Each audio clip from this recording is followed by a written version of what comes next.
ওং নমঃ শিবায়। এই মন্ত্রের ধ্বনি যেন আজও প্রতিধ্বনিত হয় অম্বিকা কালনার বাতাসে। মা সিদ্ধেশ্বরী আর শ্রী চৈতন্য মহাপ্রভুর পবিত্র পদধূলিতে ধন্য এই শহর। মন্দিরের গায়ে সূক্ষ্ম কারুকাজ আর শান্তির এক অদ্ভুত মায়ায় ঘেরা এই জায়গাটি আপনাদের মন জয় করে নেবে। তাহলে চলুন একসাথে ঘুরে দেখি মন্দিরের শহর অম্বিকা কালনা।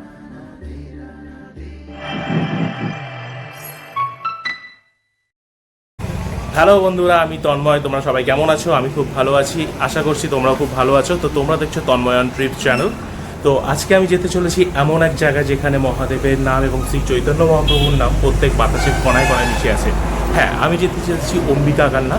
যাবতীয় যা তথ্য তোমাদেরকে এই ভিডিওর সাথে তুলে ধরবো, তো দেখতে থাকো, সাথে থাকো তন্ময় অন ট্রিপ ব্লগস।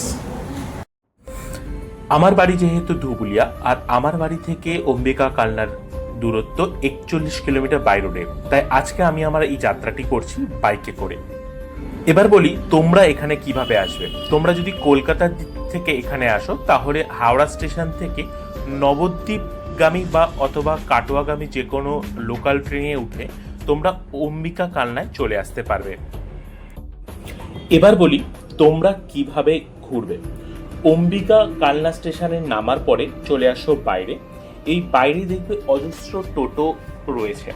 এই টোটো তোমরা রিজার্ভ করে অম্বিকা কালনা যেসব বড় মন্দির এবং আশেপাশে ছোটোখাটো মন্দির আছে তোমরা ঘুরে দেখতে পারো। টোটো রিজার্ভ করতে গেলে কমপক্ষে যে বাজেটটা দাঁড়াবে সেটা 300 থেকে 400 টাকা অবশ্যই দাম দর করে নেবে। আর মেন যে 4টে মন্দির আছে সেইগুলি ঘুরে দেখতে মোটামুটি সময় লাগতে পারে 3 থেকে 3.5 ঘন্টা। তো আমরা চলে এসেছি এখন আমাদের সিদ্ধেশ্বরী কালী মন্দিরের উদ্দেশ্যে। এই সিদ্ধেশ্বরী কালী মন্দিরের নামেই কিন্তু এই কালনা নামকরণটি করা হয়, কারণ এখানে মা অম্বিকা নামে পূজিত হন। তো চলো ভিতরে যাবতীয় যা যা আছে তোমাদের সাথে শেয়ার করছি। জনশ্রুতি রয়েছে এই মন্দিরটি 800 বছরেরও বেশি পুরনো। এখানে ঋষি অম্বরীশ নাকি তপস্যা করে সিদ্ধি লাভ করেছিলেন। সব থেকে বড় এই মন্দিরের বিশেষত্বটি হলো এই মন্দিরটির যে দেবী মূর্তিটি রয়েছে সেটি কোনো কোষ্ঠী পাথরের নয়, এটি নিম কাঠের তৈরি। এবং সব থেকে বড় কথা, এখানে বিভিন্ন তিথিতে মা বিভিন্ন নামে পূজিত হন। এখানে যে মূর্তিটি রয়েছে সেটি শান্ত ও স্নিগ্ধ।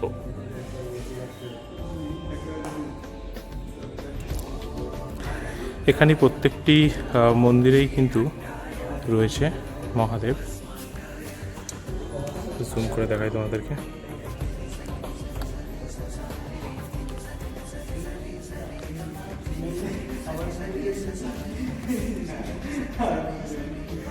প্রত্যেকটিতেই রয়েছে মহাদেব।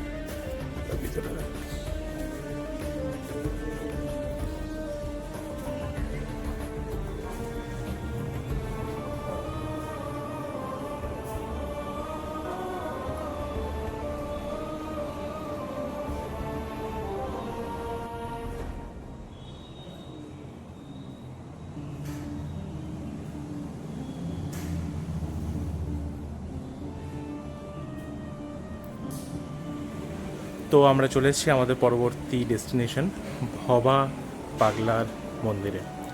তো যাবতীয় যা তথ্য তোমাদের সাথে শেয়ার করব, দেখতে থাকো। এবার আমরা চলে এসেছি ভবেন্দ্রনাথ সরকার ওরফে লোক পরিচিত ভবা পাগলার মন্দিরে। তিনি ছিলেন একধারে সাধক, কবি, গীতকার এবং সুরকার।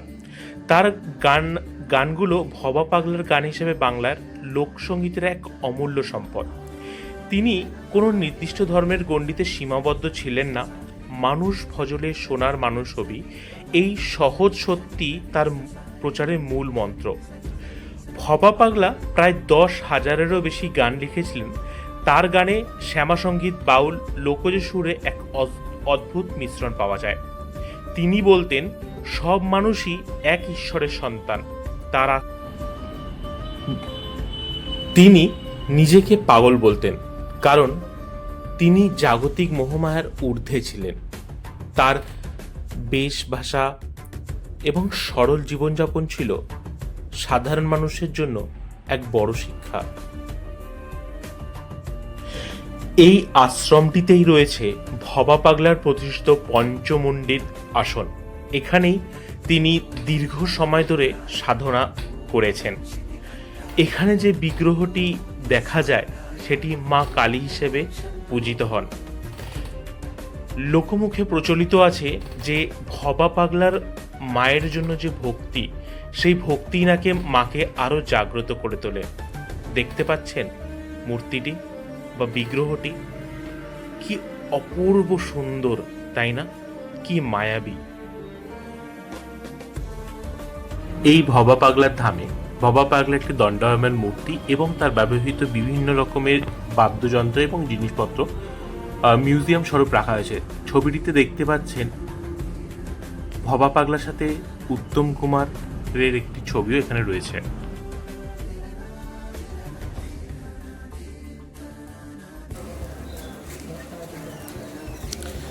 এটা হচ্ছে ভবা পাগলার সমাধিস্থল, সমাধি মন্দির।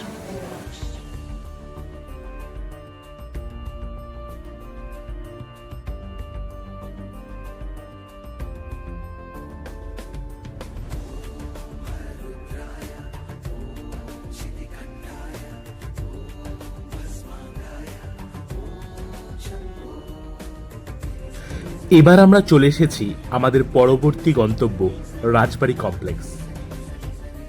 এই কমপ্লেক্সটি বহু মন্দির দ্বারা সংগঠিত। এটি হলো প্রতাপজির মন্দির। মন্দিরটি 1949 সালে মহারাজা প্রতাপচাঁদের স্মৃতির উদ্দেশ্যে তার বিধবা পত্নী রানী প্রায়ার কুমারী নির্মাণ করিয়েছিলেন। এখানে রামায়ণ এবং মহাভারতের বিভিন্ন দৃশ্য অত্যন্ত নিপুণভাবে খোদাই করা রয়েছে।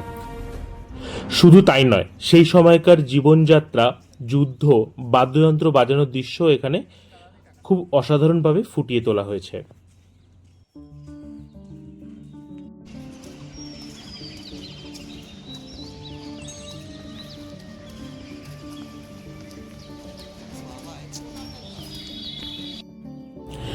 এবার আমরা প্রবেশ করতে চলেছি রাজবাড়ি কমপ্লেক্সের সবথেকে পুরনো মন্দির লালজি মন্দিরে।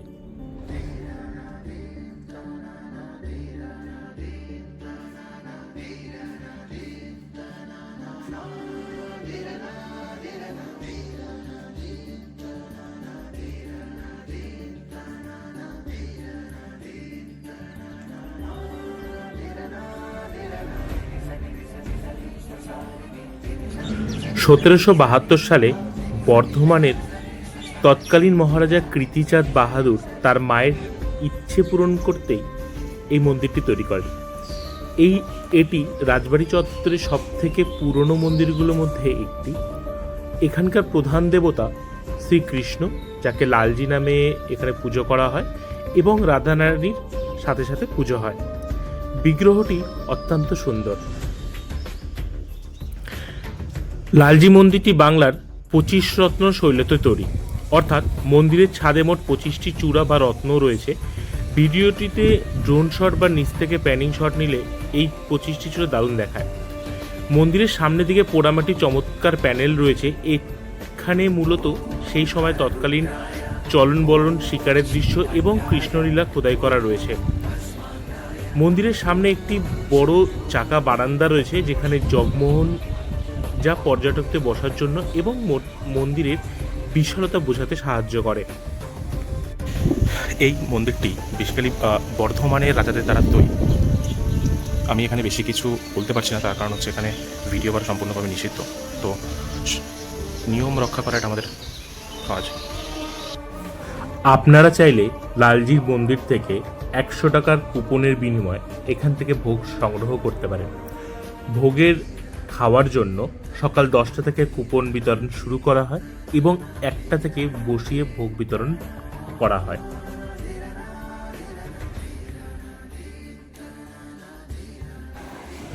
আপনাদের জানিয়ে রাখি, এখন বর্তমানে এই যে রাজবাড়ি কমপ্লেক্সটি, এটি আর্কিওলজিক্যাল সার্ভে অফ ইন্ডিয়ার তত্ত্বাবধানে রয়েছে।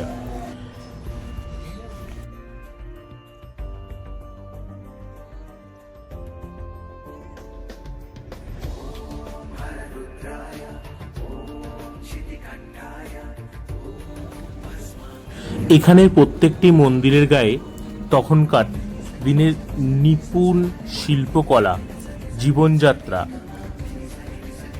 সংস্কৃতিকে টেরাকোটার কাজের মাধ্যমে প্রত্যেকটা মন্দিরে নিপুণভাবে তুলে ধরা হয়েছে।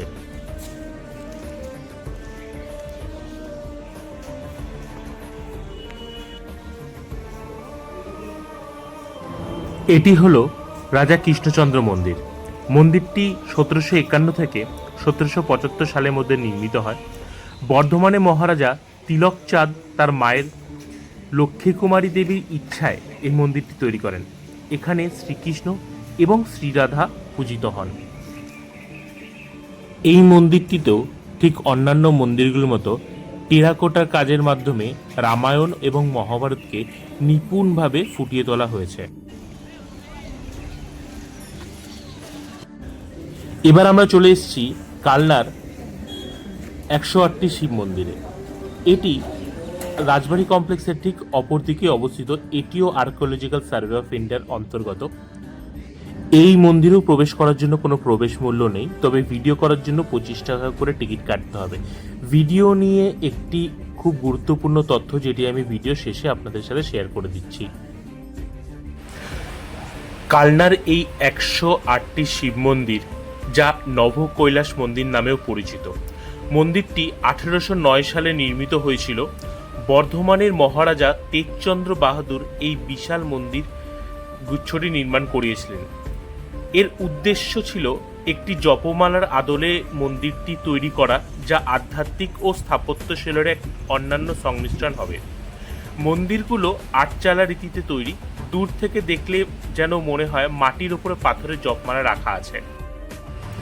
এই মন্দিরটির বিন্যাস হলো, এখানে দুটি বৃত্তাকার স্তর বা চক্র রয়েছে। বাইরের চক্রে 74টি মন্দির রয়েছে। এই সারির শিবলিঙ্গগুলি পর্যায়ক্রমে সাদা এবং কালো রঙের। এটি হলো মানুষের জীবনের আলো ও আধার বা পাপ ও পুণ্যের প্রতীক। এবং ভিতরে যে চক্রটি রয়েছে সেটিতে 34টি মন্দির রয়েছে। এই সারির সবকটিতে শিবলিঙ্গ সাদা রঙের, যা শুদ্ধতা ও শান্তির প্রতীক।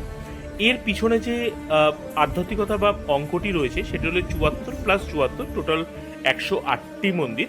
হিন্দু ধর্মে 108 সংখ্যাটি অত্যন্ত পবিত্র, যেমন 108টি পদ্ম বা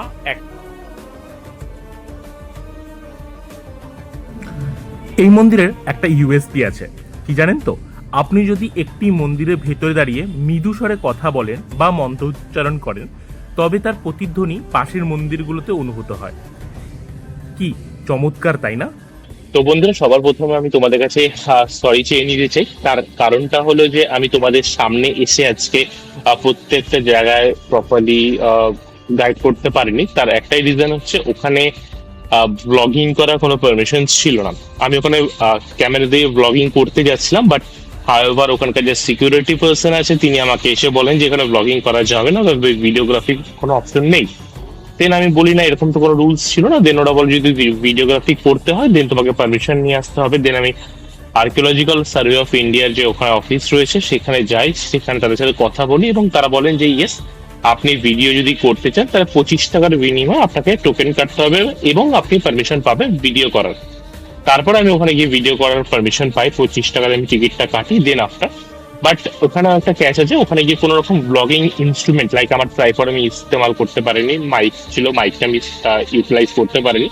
ওনাদের একটাই কন্ডিশন ছিল যে প্রপার ফোন ইউজ করে ভিডিওগ্রাফি করতে হবে, আদারওয়াইজ কোনো রকম ইনস্ট্রুমেন্ট ইউজ করা যাবে না। তো এই একটা ব্যাপার ছিল যেটা আমি তোমাদেরকে ইনফর্ম করে দিলাম। যদি তোমরা ওখানে যাও ইন ফিউচার, তাহলে এই ব্যাপারটাকে তোমরা খেয়াল রেখো, যাতে তোমাদের অন্যরকম কোনো রকম সমস্যায় না পড়তে হয়। তো আমি বাড়ি চলে এসেছি। আমি রাস্তার মাঝখানে ব্লগটাকে এন্ড করতে পারিনি, তার কারণ হচ্ছে যেহেতু আমরা বাইকে গেছিলাম 4 বন্ধু মিলে, তো আমাদের বাইক বাড়ি ফিরতে অনেকটা লেট হয়ে যাচ্ছিল, তো তার জন্য আমরা বেরিয়ে আসি। তো যদি তোমাদের তোমাদের আমার এই ব্লগটা ভালো লেগে থাকে, দেন আমি তোমাদের কাছে রিকোয়েস্ট করব, please like, subscribe and share. আমি এই ফিল্ডে খুবই নতুন, আমার একটা শখ ছিল, তো সেই শখটাই কাইন্ড অফ পূরণ করছি বলতে পারো। তোমাদের যদি ভালো লেগে থাকে একটা লাইক করে আমাকে একটু মোটিভেশন দিও এবং সাবস্ক্রাইবটা করো, তাহলে আমি একটু মোটিভেট হব। আর আপকামিং আরো অনেক রকম ব্লগ আসতে চলেছে আমার ইউটিউব চ্যানেলে, মায়াপুরের ব্লগ, নবদ্বীপের ব্লগ, আপকামিং একটা ব্লগ, বকখালি ব্লগ আছে, একটা গ্যাংটক ট্যুরের ব্লগ আছে। তো সেগুলো খুব শিগগিরই তোমাদের সামনে আমি তুলে ধরবো। তো ততক্ষণে ভালো থেকো, সুস্থ থেকো এবং ঘুরতে থাকো। চলো, টাটা।